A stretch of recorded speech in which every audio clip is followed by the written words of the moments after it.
there's a time I'm going to take you back to of the Israelites and what God did for the Israelites to show them that He was going to be their supplier. But first, He had to remove Pharaoh, and they were eyewitnesses of the death of Pharaoh, so God could show them that Pharaoh no longer is going to be your source of supply, that you have a new way and a new order that's going to be set before you to receive what you are to receive.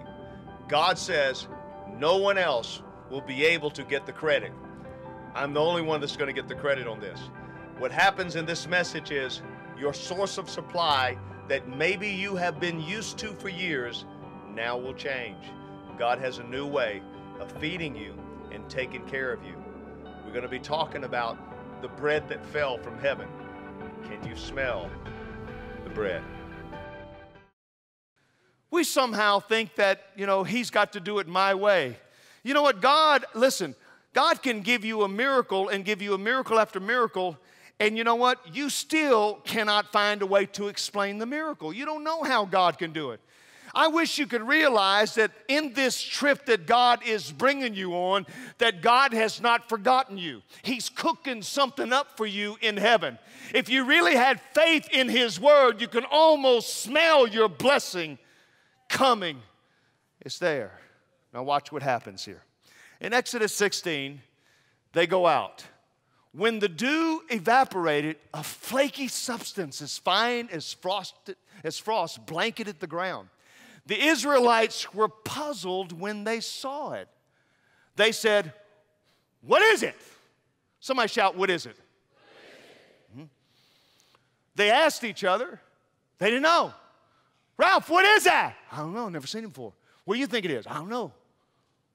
I don't know. What is it?" "I don't know what it is." So Moses has to come in and say, "Hey guys, it's food from the Lord. It's what He's given you to eat.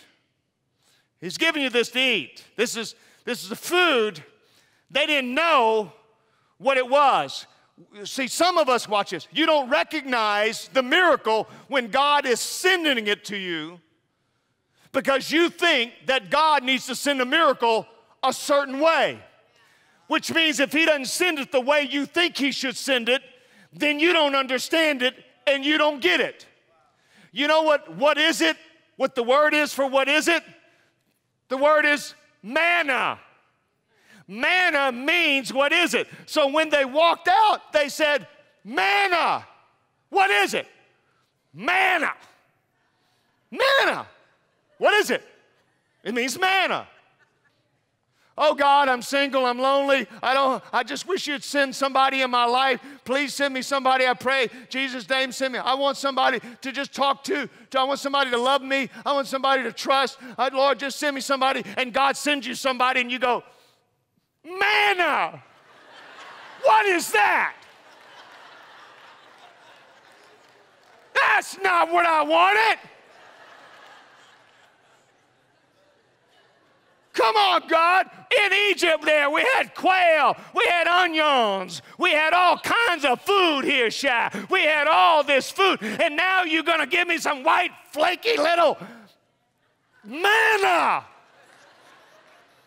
That's what we do. Because you know what? We don't recognize the blessing when it comes. We don't realize that God is blessing us because we have in our mind a picture of what it should be, and when it's not what it should be, then we say, "What is this?" And what you see here is just the same picture of what took place in the New Testament when Jesus arrived and the way Israel looked at Jesus. Jesus comes in and they prophesied about a Messiah coming. They prophesied about, they had the Feast of Tabernacles. They have the Shekinah glory. They have the Holy of Holies. They have all this ready for the Messiah to come. And Jesus comes in and He says, "Here I am." God sends them their answer and they look at Him and say, "Manna."